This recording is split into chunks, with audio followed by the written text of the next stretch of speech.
வணக்கம். தமிழொலியின் இரவு நேர பிரதான செய்திகள். முதலில் தலைப்பு செய்திகள். இலங்கையில் சில பாடசாலைகளுக்கு அவசர விடுமுறை. இலங்கையில் மீண்டும் மழை நிலைமை அடுத்த சில நாட்களில் ஏற்பட்டுள்ள மாற்றம். மலையக மக்கள் தொடர்பான பாதுகாப்பு எமக்குரியது, அமைச்சர் ஆனந்த விஜயபால தெரிவிப்பு. 40 நாடுகளில் இருந்து இலங்கை செல்வோருக்கு முக்கிய தகவல். ஐரோப்பிய ஒன்றியத்திடம் இலங்கைக்கு எதிரான முறைப்பாடு. சொகுசு பேருந்துகளை இறக்குமதி செய்ய அரசாங்கம் நடவடிக்கை. நள்ளிரவு முதல் மீண்டும் உயர்ந்த லேப்ஸ் எரிவாயு விலை. இலங்கையில் பிரித்தானியா பிரஜையின் மோசமான செயல்.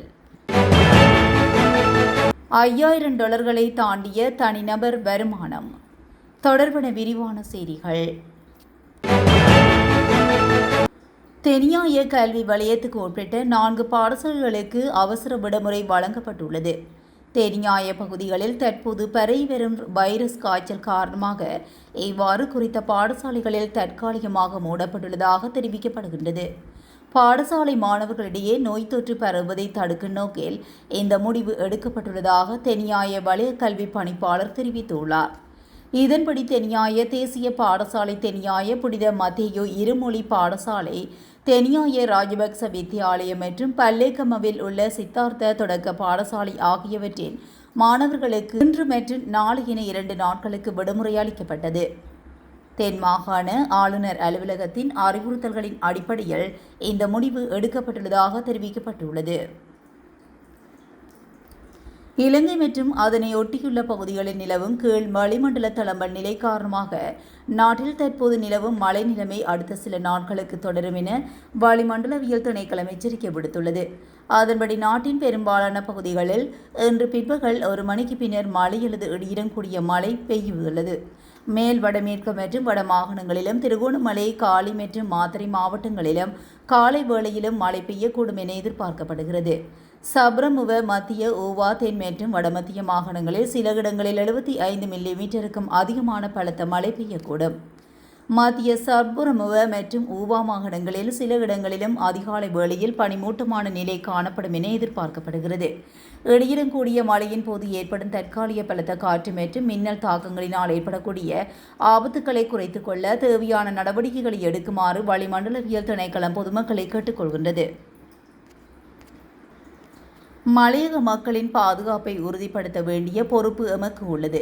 ஆகவே தோட்ட அதிகாரிகள் மற்றும் போலீசாரின் பங்கேற்புடன் கூட்டம் ஒன்றை நடத்துவதற்குரிய ஏற்பாட்டை செய்வதற்கு தயார் என பொதுமக்கள் பாதுகாப்பு அமைச்சர் ஆனந்த விஜயபால தெரிவித்துள்ளார்.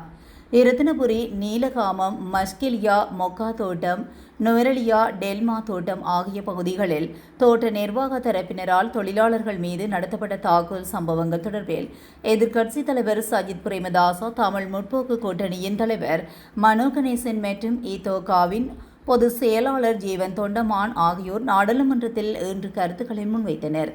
இதன்போது ஜீவன் தொண்டமான் கருத்து வெளியிடுகையில், தோட்ட பகுதிகளில் தாக்குதலை நடத்துபவர்கள் கைது செய்யப்படுகின்றனர். பிணை வழங்கப்படுகின்றது என்பது எங்களுக்கு தெரியும். நிரந்தர தேர்வையே நாம் வலியுறுத்துகின்றோம் என்று அவர் குறிப்பிட்டார். இதற்கு பதிலளித்த பொதுமக்கள் பாதுகாப்பு அமைச்சர் ஆனந்த விஜயபாலா, உங்களது ஆட்சி காலத்தைப் போல விசாரணைகள் தாமதிக்கப்படுவதில்லை. நேற்று முன்தினம் நேற்றும் 2 சம்பவங்கள் நடந்துள்ளன. சந்தேக நபர்கள் கைது செய்யப்பட்டுள்ளனர். அத்துடன் நீதிமன்றத்தில் முற்படுத்த நடவடிக்கை எடுக்கப்பட்டுள்ளது. விசாரணைகளின் பின்னர் நீதிமன்ற உத்தரவுக்கு அமைய நாம் செயல்படுவோம். மேற்படி சம்பவங்கள் தொடர்பில் நாம் அவதானம் செலுத்தியுள்ளோம். இனி இப்படியான சம்பவங்கள் நடப்பதற்கு இடமளிக்கப்பட மாட்டாது. இது தொடர்பில் போலீசாருடன் கலந்துரையாடுவதற்கு உங்களுக்கு சந்தர்ப்பத்தை வழங்குவதற்கு நாம் தயார். நாடாளுமன்றத்திலோ அல்லது அதற்கு வெளியிலோ அல்லது நுவரெலியாவிலோ சந்திப்பை நடத்துவோம். எமது பிரதிநிதிகளும் உள்ளனர். அவர்களும் எமது கவனத்துக்கு கொண்டு வந்துள்ளனர் என்று நாம் உரிய தலையீடுகளை மேற்கொண்டு வருகிறோம் என்று அவர் குறிப்பிட்டுள்ளார். இலங்கைக்கு சுற்றுலா மேற்கொள்ள 40 நாடுகளை சேர்ந்த சுற்றுலா பயணிகளுக்கு 1 வருட காலத்துக்கு இலவச விசா வசதி வழங்கப்பட்டுள்ளதாக அரசாங்கம் அறிவித்துள்ளது. நாடாளுமன்றத்தில் இன்று கருத்து வெளியிடும் போதே பொது பாதுகாப்பு மற்றும் நாடாளுமன்ற விவகார அமைச்சர் ஆனந்த விஜயபாலா இதனை தெரிவித்துள்ளார்.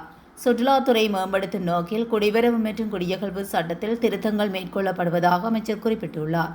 இந்த விசா நடைமுறை 6 மாதங்களின் பின்னர் மீளாய்வு செய்யப்பட்டு அதன் பின்னர் தொடர்வதா இல்லையா என்பது குறித்து தீர்மானிக்கப்படும்.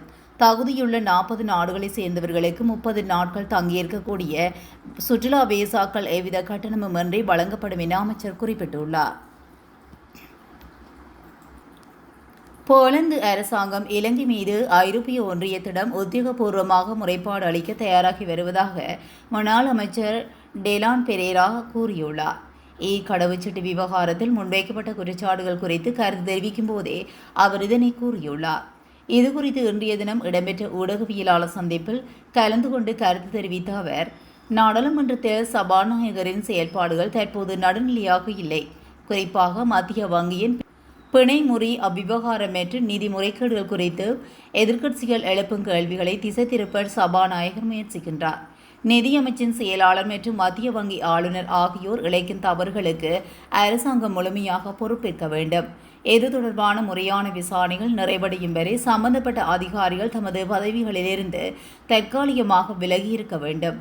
இலங்கையில் தற்போது நிலவும் கடவுச்சீட்டு தட்டுப்பாட்டுக்கு அரசாங்கத்தின் முறைகேடான டெண்டர் நடைமுறைகளே நேரடி காரணம். எனவே குறிப்பாக கடவுச்சீட்டு அச்சிடுவதற்காக விண்ணப்பித்திருந்த தகுதியான போலந்து நாட்டு நிறுவனம் உள்ளிட்ட 6 சர்வதேச நிறுவனங்களை எவ்வித நியாயமான காரணமுமின்றி நிராகரித்துவிட்டு அரசாங்கத்துக்கு நெருக்கமான ஒருவருக்கு இந்த ஒப்பந்தத்தை வழங்க முயற்சிக்கின்றனர். எனவே போலந்து போன்ற ஒரு நட்பு நாடு ஐரோப்பிய ஒன்றியத்தில் இலங்கைக்கு எதிராக முறைப்பாடு அளித்தால் அது நமது நாட்டின் சர்வதேச நற்பெயரை கடுமையாக பாதிக்கும்.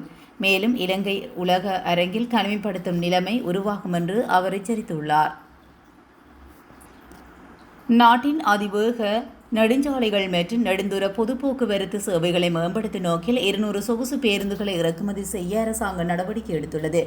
இலங்கை போக்குவரத்து சபையின் தற்காலிக தலைமை நிர்வாக அதிகாரி CPAM தம்பிக்கா ரத்ன இதனை தெரிவித்துள்ளார். இதற்கான கொள்முதல் செயல்முறை ஏற்கனவே ஆரம்பிக்கப்பட்டுள்ளதாகவும் அவர் குறிப்பிட்டுள்ளார். இதற்கு அமைய நீண்ட விடுமுறை நாட்கள் மற்றும் பண்டிகை காலங்களில் கொழும்பிலிருந்து தங்கள் சொந்த ஊர்களுக்கு பயணம் செய்யும் மக்களின் போக்குவரத்து தேவையை பூர்த்தி செய்வதே இந்த திட்டத்தின் முக்கிய நோக்கமாகும் என தெரிவித்துள்ளார். இறக்குமதி செய்யப்படும் பேருந்துகளில் சுமார் 170 பேருந்துகள் அதிவேக நெடுஞ்சாலைகளின் சேவைகளுக்காக பயன்படுத்தப்பட உள்ளன.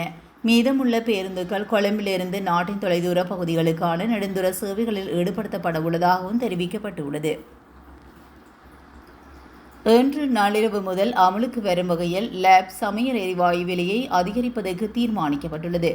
இதன்படி 12.5 கிலோகிராம் நிறையுடைய எரிவாயு கொள்கலன் விலை 545 ரூபாவால் அதிகரிக்கப்பட்டுள்ளது. முன்னதாக 5700 ரூபாவாக இருந்த இதன் புதிய விலை 6245 ரூபாவாகும். 5 கிலோகிராம் எரிவாயு கொள்கலன் விலையானது 220 ரூபாவால் அதிகரிக்கப்பட்டுள்ளது. முன்னதாக 2280 ரூபாவாக இருந்த இதன் புதிய விலை 2500 ரூபாவாக விற்பனை செய்யப்பட உள்ளமை குறிப்பிடத்தக்கது. காலி கபரதுவ பகுதியில் போதைப்பொருளை தன்வசம் வைத்திருந்த குற்றச்சாட்டில் வெளிநாட்டு பிரஜை ஒருவர் போலீஸ் விசேட அதிரடிப்படையினரால் கைது செய்யப்பட்டுள்ளார். கபராதுவ போலீஸ் பிரிவுக்குட்பட்ட உணவட்டுவன பகுதியில் நேற்று புதன்கிழமை பிற்பகல் அதிரடிப்படையினர் விசேட சுற்றி வளைப்பில் ஈடுபட்ட போதே குறித்த சந்தேக நபர் கைது செய்யப்பட்டார். ராஜகிரியாவில் உள்ள போலீஸ் விசேட அதிரடிப்படை தலைமையகத்துக்கு கிடைத்த ரகசிய தகவலுக்கு அமைய இந்த சோதனை நடவடிக்கை எடுக்கப்பட்டது. இதன்போது சந்தேக நபரிடமிருந்து 280 கிராம் மற்றும் 150 மில்லிகிராம் கொக்கைன் போதைப்பொருள் கைப்பற்றப்பட்டதாக அதிகாரிகள் தெரிவித்தனர். கைதான சந்தேக நபர் 72 வயதுடைய பிரித்தானிய பிரஜை என்பதும் தெரிய வந்துள்ளது. இந்த நிலையில் மேலதிக சட்ட நடவடிக்கைகளுக்காக சந்தேக நபர் கபராதுவ போலீஸ் நிலையத்தில் ஒப்படைக்கப்பட்டுள்ள நிலையில் போலீசார் மேலதிகமான விசாரணைகளில் ஈடுபட்டு வருகின்றனர். வரலாற்றில் முதன்முறையாக நாட்டின் தனிநபர் வருமானம் $5000 தாண்டியுள்ளது என்று சுற்றுலா பிரதி அமைச்சர் ருவான் ரணசிங்க கூறியுள்ளார். இன்று நாடாளுமன்றத்தில் தனது கருத்துக்களை தெரிவித்த போது துணை அமைச்சர் இவ்வாறு குறிப்பிட்டுள்ளார். பல 10 ஆண்டுகளாக சீர்குலைந்து கிடந்த ஒரு நாட்டை இந்த நாடாளுமன்றத்தை பிரதிநிதித்துவப்படுத்தி அமைச்சகங்களை கையாண்டு நாட்டை அழித்துக் கொண்டு நாங்கள் பொறுப்பேற்றோம். இப்போது அவர்கள் எங்களிடம் வந்து முன்னேற்ற அறிக்கை மற்றும் சர்வீஸ் குறித்து ஆலோசனை வழங்குகிறார்கள். அவர்களுடைய அரசியல் கட்சிகளும் அழிக்கப்பட்டு இப்போது சீர்குலைந்த நிலையில் உள்ளன. நாங்கள் நாட்டை பொறுப்பேற்ற ஓராண்டுக்குள் கடந்த ஆண்டில் இலங்கையின் மொத்த தேசிய உற்பத்தி $109 பில்லியன் நெருங்கியது.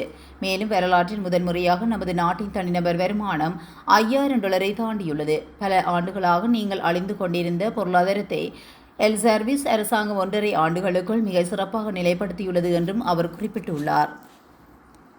இத்துடன் தமிழொலியின் இரவு நேர பிரதான செய்திகள் நிறைவடைகின்றன. தொடர்ந்தும் செய்திகளோடு இணைந்திருக்க தமிழொலி ஊடகத்துடன் இணைந்திருங்கள். நன்றி, வணக்கம்.